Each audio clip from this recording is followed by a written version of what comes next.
This is what Trump voters were too stupid to see on their own. They had no foresight to see what this was going to do. Story after story after story about what these ICE raids are really doing to America. When we told you that Trump was going to destroy our economy and what these ICE raids were going to do to the immigrant and to the agriculture community within our economy, we weren't just saying it for fun. We were trying to warn you. In a stunningly swift overnight change, some Texas farm operations had to shut down after losing virtually all of their workforce. An exodus triggered by the increase in immigration raids and increased enforcement. The ripple effect of these raids are the gift that keeps on giving and will be felt nationwide. Unpicked crops are now left unharvested, livestock were left unattended, and rural economies are on edge. You can read the rest and pause it if you want. And the damage is already done. Even if we stopped all the ICE raids and said, never mind, come back, do exactly everything you were doing, they wouldn't. Because Donald Trump has also made the entire world not trust us. And you know what? Other economies in other countries are probably going to take advantage of the immigrants that we treated like shit and kicked out of this country and benefit their economy. Meanwhile, we're not going to have fruit, vegetables, meat in a lot of our stores. And the stuff we do have is going to jack up in price. Good job, Trump voters. There are no words that are sufficient to express how much I love watching these farmers right here reap what they have sown. May their fields lay barren and their familial land, their ancestral land, may it be bought for pennies on the dollar, because they got what they voted for. On the flip side, I just want to send some love and encouragement to the immigrants that are fearful and worried about what tomorrow looks like. Because I get it. We're living in a shit show, y'all. Please do your best to take care of you, to stay safe and surrounded by your loved ones. This is yet another shameful chapter of United States history, but this time around, the world is watching and judging us. This cannot be erased. This cannot be whitewashed. I'm sorry that they've used your communities to stoke so much rage and hatred and anger and violence. You deserve so much better. Dozens of Texas farms shut down overnight. Why? Because 100% of the workforce has vanished. It's not a mystery. They haven't gone missing. They've left because of immigration raids and policies that treat the people that grow our food, even the ones with work permits, like criminals. No workers means no harvest. Do you think food's expensive now? Just wait. And this isn't just a Texas issue. It's your dinner table, your kids' school lunch, your grocery bill, your local farmer's market. You want America first? Well, guess what? America just ran out of farm workers. And it turns out crops don't pick themselves. We've arrested, detained, or deported the workforce. And now we don't have enough food. There aren't enough people to take care of the livestock either. Guess what? Cows don't feed themselves. Chickens can't clean their own pens. And then they get sick and they die. And there goes your milk, your eggs, and your cheeseburger. This is what happens when we let people write policy who haven't worked a day in their life, especially on a farm, but they never miss a steak dinner. We need migrant workers. We need labor protections for the migrant workers. If the workforce continues to disappear, so will all the food on your plate. No, this is so sad. There are a bunch of white Texas farmers who are losing their farms right now because guess what? 100% of their workforce vanished. Wow.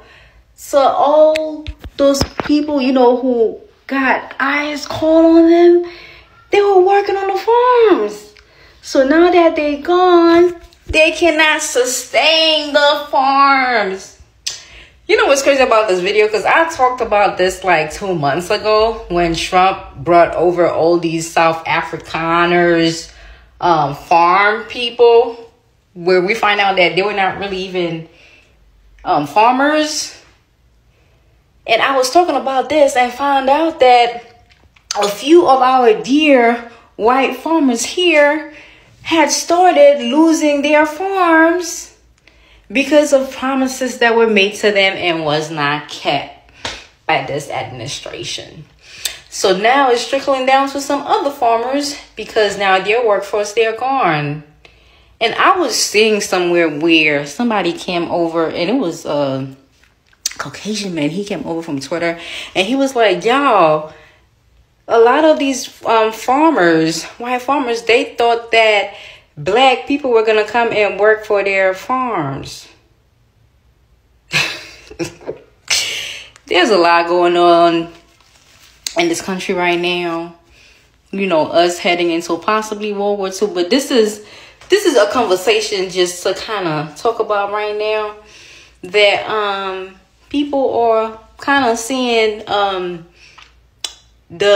I guess, what's the word? I can't even find the word, but the decisions that they made, they are coming back to hunt them. Let's just say that.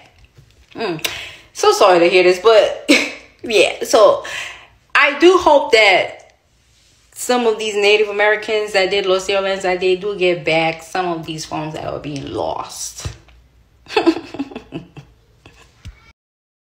You understand by now that we have a serious labor shortage. Texas is a vast state in America with a proud agricultural legacy. It has long been synonymous with ranches, cotton fields, and sprawling farmlands. We have the white Texan farmers, most of whom are generational landowners, rooted deeply in the soil and culture of rural America. Particularly the laborers who are working on these farms are the laborers from Mexico and Central America.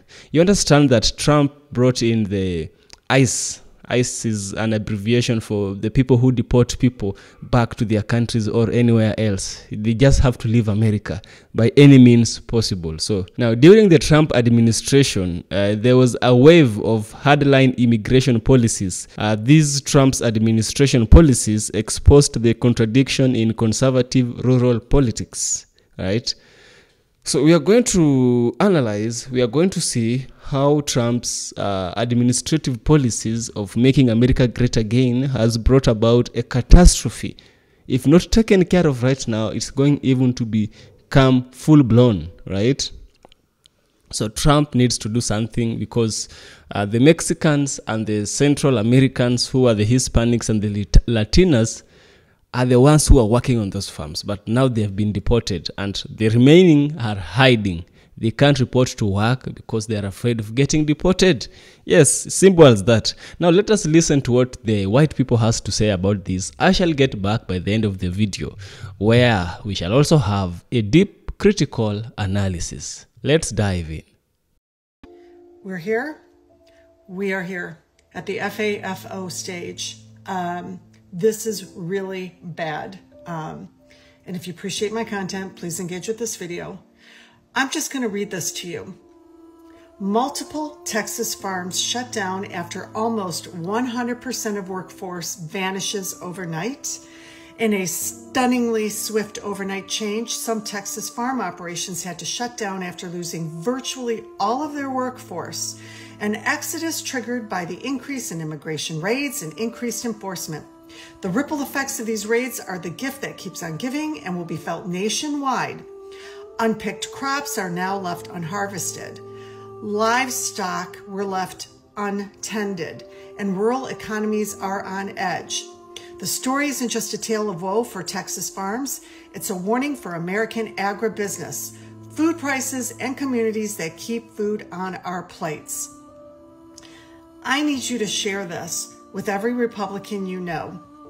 So there are reports coming out right now about farms in Texas losing nearly 100% of their staff due to immigrant workers not turning up because of fear of the ICE raids. So let's talk about that.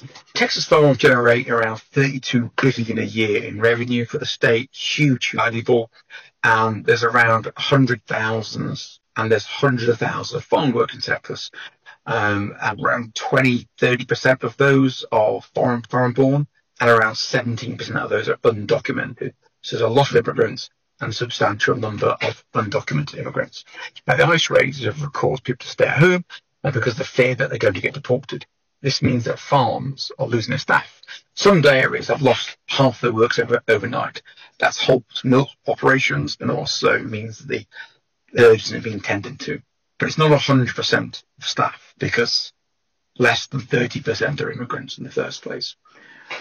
So we need to clarify 2 points. First of all, it is an issue because farms require a lot of manual labour. And even if you're losing 10% of the staff, that's going to be a bigger impact, but it's not 100%. Now, the reason it's a problem right now is this harvest is going on right now. So it's the winter wheat harvest, so it's plants that winter, gets harvested now, and around 50% of wheat is being harvested right now. And it's a critical phase. That's not going to happen if the staff aren't there. You then got a lot of fruit being harvested right now, cantaloupes, watermelons, peaches, plums, blackberries.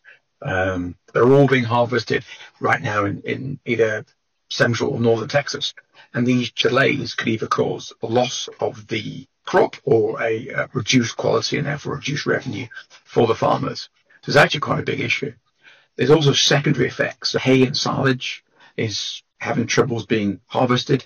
That means there's going to be a long tail impact because the lack of hay now is going to impact the feed supplies later on. You've also got problems with logistics, so haulage, delivery, and then food processing plants. So think about abattoirs, etc. If the immigrant workers don't turn up for that either, you're not going to be able to get the food processed even once it is going from the farm to the factory. So this is quite a big issue. Not 100% of staff, but it is a significant percentage of staff, which is going to impact food supplies. Hey, y'all. Okay, this isn't when I go, this is bad. This is really bad. But this ain't good. This really ain't good. Google it. So apparently overnight, several of Texas's major farmers, farm corporations, farming companies, like family farming companies, like major farming closed. Shut down. Shut down completely. Our food is about to get real expensive, especially if you're in Texas. Why? Why did a bunch of Texas farmers shut down overnight? ICE. They don't have any workers. No workers. There's no one to tend the land. There's no one to upkeep your cattle. There's no one to put down pesticides, to do all the things that farmers need to do to maintain their business. Gone. Texas got hit hard, people. Texas got hit hard. Like, the news, Google it, the news is saying, they're saying 100% of their employees vanished overnight. That's a lot. And that means our food is about to get real fucking expensive.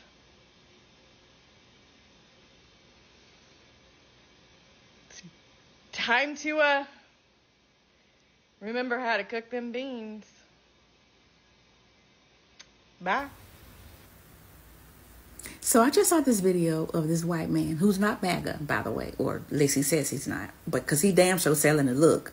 But he says he has a fake account over on Twitter, and he joined this group of white farmers, and he's pretending to be MAGA just to see what they're talking about. So apparently they had this group chat or group call where the white MAGA farmers were upset and saying the only reason why they voted for shitty britches was because they thought the blacks didn't have jobs and the blacks would come back and work their fields.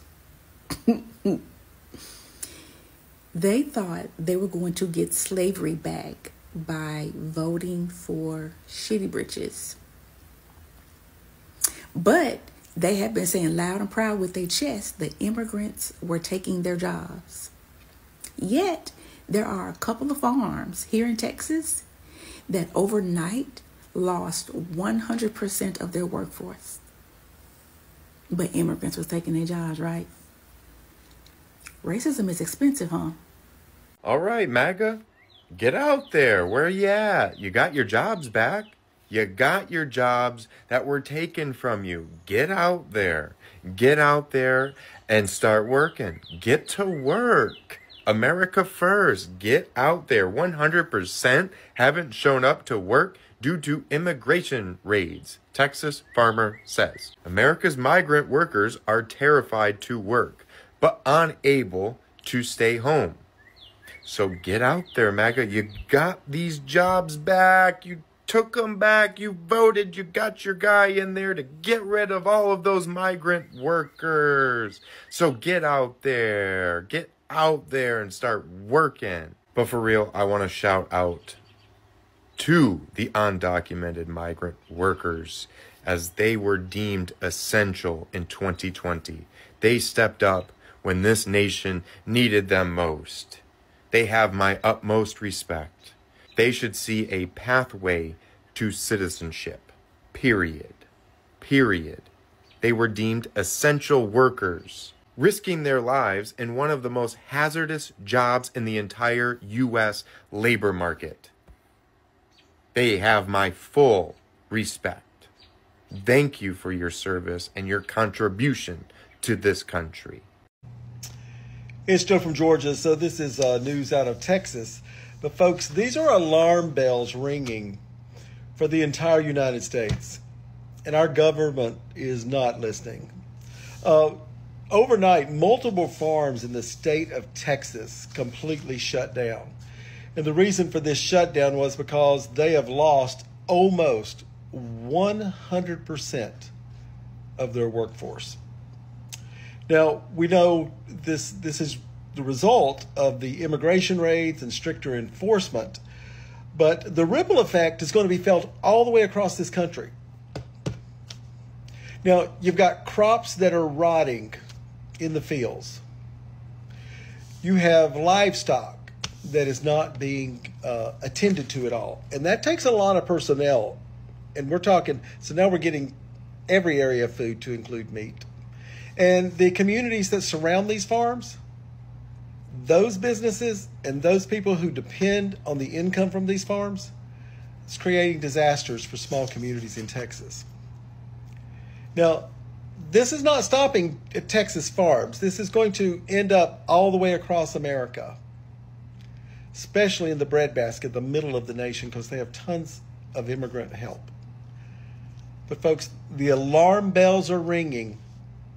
Your food on your plate is being affected. So you got to think about it. It won't be soon until either prices go ridiculously high or you just won't have any food to buy. Well, thanks to the big orange gremlin looking motherfucker, multiple farms in Texas just shut down overnight.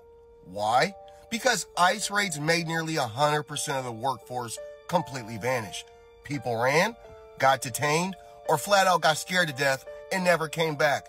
Dairy farms are in panic mode right now. Cows got to be milked every 8 hours. And guess what? Nobody's showing up to milk these fuckers, folks.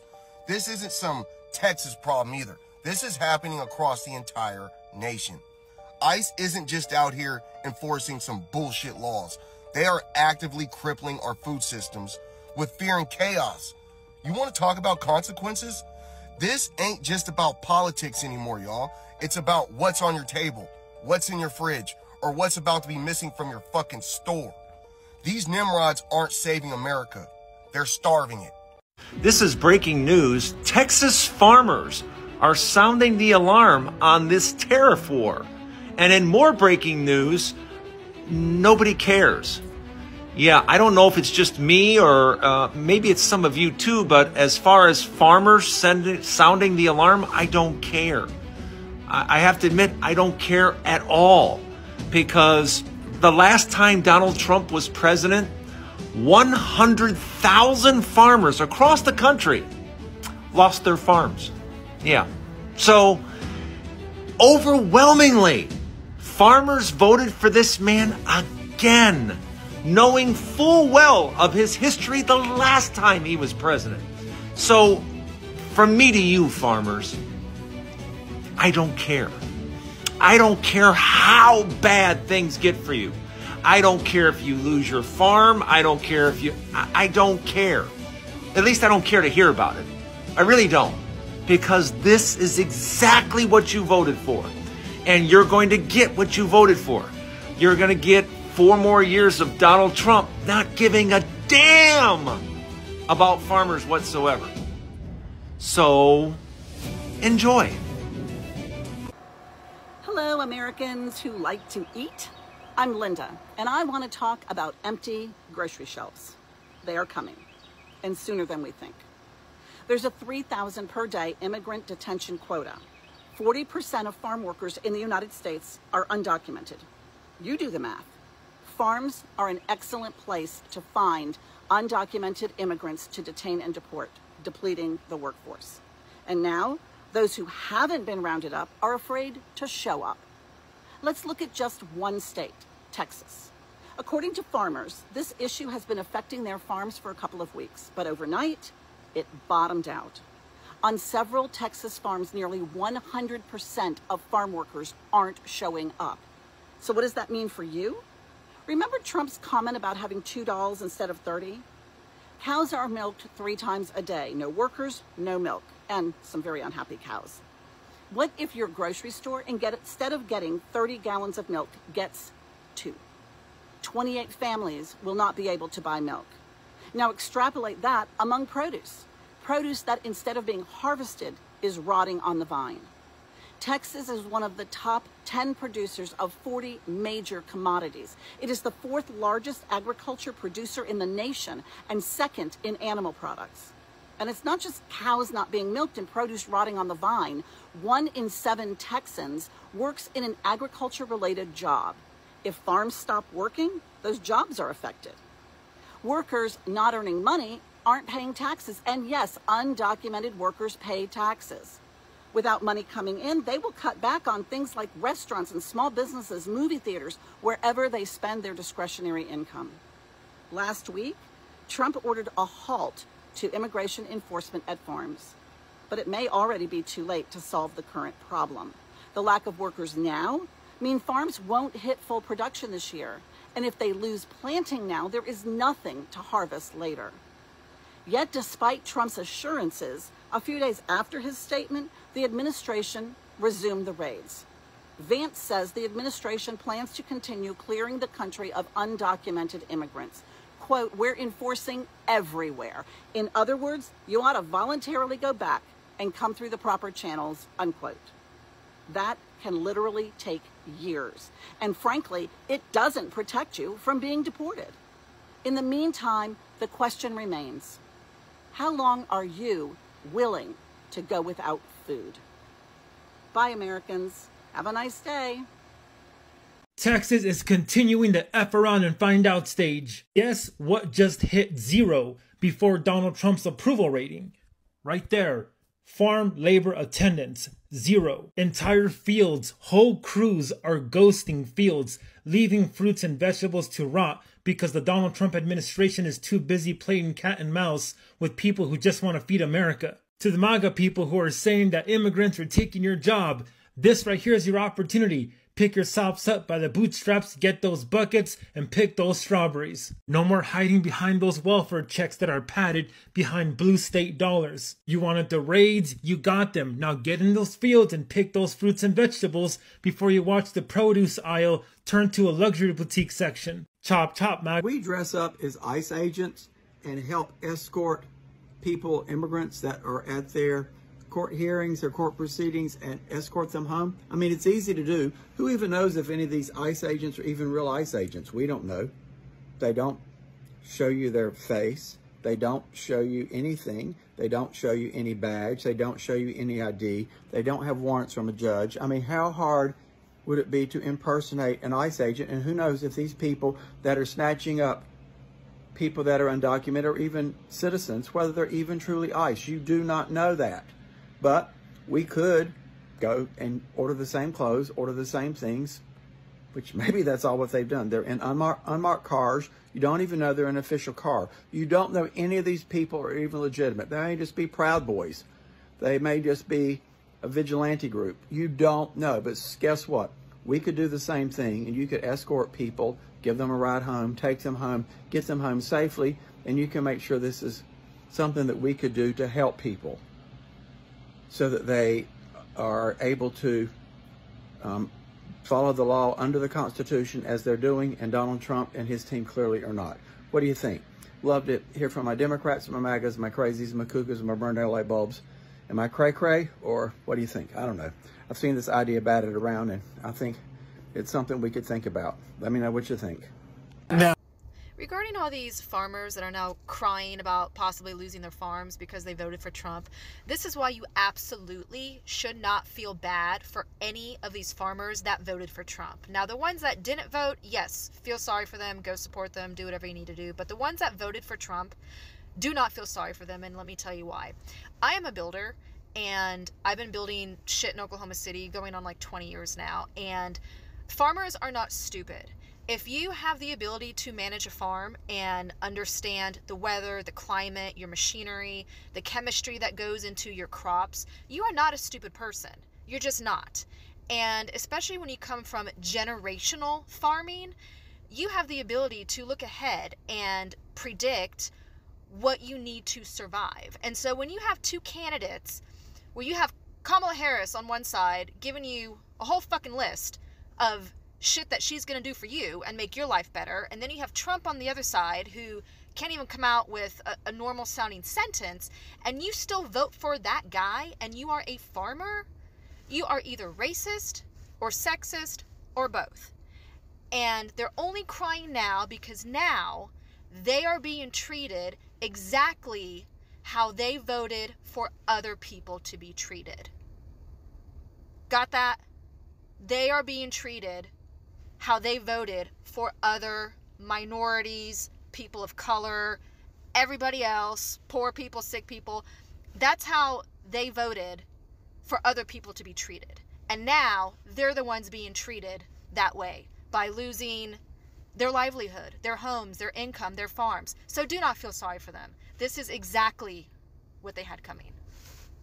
Quick follow-up as to why exactly would Trump be doing this to farmers anyways, and I'm guessing 99% chance it's because he wants to bankrupt farms so his corporate buddies can come in and do a land grab. Basically what you have been seeing the last few years, major companies buying up a bunch of rental houses and jacking up the price of rents, and it's all going to corporations. It's probably something similar to let these farms go to foreclosure and his corporate buddies be able to come in, swoop them up, and now you've got bigger companies involved in more of our day-to-day food. Now, after clearly listening to this video, I think it is important and very much in need that we look at the history of Texas, its agriculture, and its connection, and its, or rather independence, which is the right word to use here, and their dependency, the dependency on the Latinas and the Hispanics, who are mostly from Mexico and Central America. So Texas agriculture has historically thrived on cheap, abundant labor, from cotton and corn to livestock and citrus. Citrus is lemons, oranges, such kind of bitter fruits. Sour, not bitter. Now, the Texan economy lifeblood is its farm workers. While white families owned and managed large tracts of lands, the actual labor, backbreaking, underpaid, and seasonal, was often carried out by people of color. In the early 20th century, African Americans, Mexican Americans, and later undocumented immigrants became the invisible engines of American agriculture. Now, we had something like the Braquero program, which happened between 1942 to 1964. This Braquero program allowed Mexican laborers to temporarily work in the U.S. This specific agreement cemented the dependency of Mexicans to come over there. Now, by the late 20th century, most farm works was done by undocumented immigrants.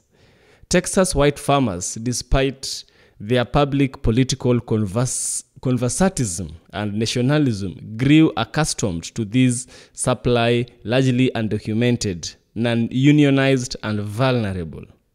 It created a paradox. Farmers were deeply reliant on illegal labor, but publicly supported political figures who pledged to end it. It's such an ironical thing that you need labor, but you support a regime, you support individuals, you support the constitution, or rather the proposals to kick them out of your country. But in the back of your head, you know you need them. I don't know what happens with us as humans at times. So the Trump era came in. Now, Trump is the peace these guys needed. Now, the Trump era comes in and policy becomes reality, right? When Donald Trump assumed office in 2017, he unleashed an aggressive campaign of immigration enforcement. Key policies and action included increased ICE raids, targeting undocumented communities and creating a climate of fear. The second one is construction of the border wall, a symbolic and a practical message of exclusion. The third one is cuts to the H-2A visa processing delays. While the visa program remained, the red tape slowed down legal seasonal migration. And then we have the termination of DACA and the TPS threats, which impacted immigrant communities already embedded in the rural workforce. The last one, we have the rhetoric of criminalization, framing immigrants as invaders and job thieves, which stigmatized the very workers agriculture relied on. These policies had direct consequences for farmers. Suddenly, the labor pool shrank. Migrant workers stopped coming. Those already in the US either went into hiding or relocated to their hostile states. At the same time, native-born Americans showed no interest in filling these roles, given the grueling nature of the work and the poor wages, right? So we have some contradictions. We have the conservative ideals versus the economic reality. While many of these white Texas farmers had been stalwart supporters of Trump, his message of American greatness, protectionism, and nationalism resonated in rural communities where cultural values lean right-wing. Yet, as his policies began to affect their livelihood, farmers faced a moral and economic dilemma. A farmer in the Rio Grande Valley may have voted for Trump hoping to preserve conservative family values, yet found himself unable to harvest his citrus, which became the Mexican. So the white farmer became unable to harvest his citrus because the Mexican crew he relied on couldn't make it across the border. In town hall meetings and news interviews, some farmers expressed dismay, as we've seen, arguing they didn't expect. Really? You didn't expect, but you are the ones who pulled the trigger? You voted for Trump? Really? I think you are lying. Now, these policies to affect agriculture were being implemented by the farmers themselves, right? Others began calling for exceptions for farm labor, a telling hypocrisy that revealed how ideology often crashed or clashes with economic self-reliance. Now, critically, this contradiction exposes a selective nationalism. The farmers wanted immigration enforcement except when it affected their profits. They valued the rule of law except when it prevented undocumented workers from filling vital roles. This inconsistency points to a deeper issue, the unwillingness to acknowledge the essential role of immigrant labor in building and sustaining sustainable American wealth, right? Now we have the economic fallout and the labor shortages. The numbers tell the stories. Numbers never lie, my people. During the Trump years, Texas farmers reported crops rotting in the fields due to lack of workers. The American Farm Bureau estimated billions in loss produced across the country.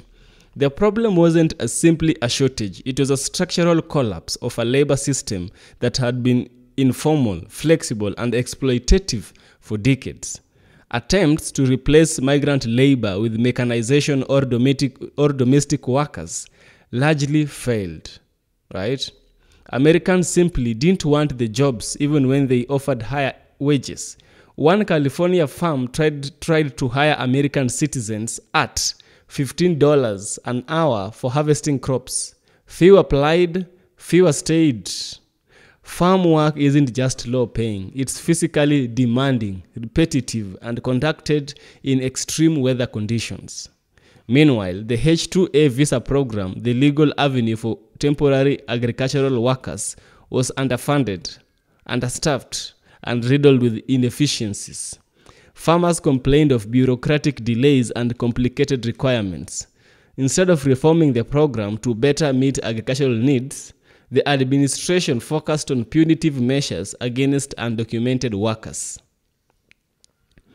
Guys, this is so hypocritical of the farmers. Now they're suffering the consequences. Now the labor shortage forced some Texas farmers to confront uncomfortable truths. They had long benefited from a system that operated in the shadows. The Trump administration forced the system into the light and it crumbled. Many farmers began advocating for more pragmatic immigration policies, including, number one, a path to legal status for a lifetime undocumented workers. The second is streamlining the H-2A visa process. The third is increased funding for agricultural labor programs. But these policy positions put them at odds with the political base they were part of. This internal conflict between cultural conservatism and economic pragmatism mirrors a broader divide in American politics. On a societal level, the labor crisis challenged myths about immigrants taking American jobs. It's also forced a reckoning with how dependent the U.S. is on marginalized population for essential work. While public discourse often valorizes farmers, it ignores the laborers who make farming possible. To conclude, the story of white Texas farmers under the Trump administration is not just a local or regional issue. It's a national allegory. It illustrates the perils of political ideology that disregards economic realities. It reveals how deeply interconnected immigration, labor, and agriculture are in the U.S. economy. And it exposes the contradiction in conservative populism that demands strong borders while relying on open forces, on open borders, but you need closed borders. This is just absurd. It's absurd. You're crying for something that you yourself you inflicted upon yourself. If America is to move forward, it must confront these contradictions honestly. That means acknowledging the indispensable role of immigrant labor, reforming broke systems, and creating policies rooted in reality, not rhetorics. For the white farmers in Texas, this may take a painful reassessment of political loyalties and a newfound recognition of the humanity and the value of the very workers they once overlooked. You see, these laborers, these Mexicans, these Latinas, the black laborers, these people are very, very important. Very, very important. And that's why even slave trade took place. Slave trade took place because someone had to be working on the farms. They themselves would not work on the farms, so they had to find labor. And you yourself you are voting for a policy that is going to bring about an end to your labor. How absurd or how foolish can we be to turn the light on our own selves, to turn the fire on our own selves? I believe if you burn yourself, you shouldn't cry for help. You see, if you call the wolf, challenge it in a duel. Don't call the other shepherds to help you. This is EFK Original Documentaries. If you like what I do, kindly subscribe. I'll surely appreciate. And see you in the next one.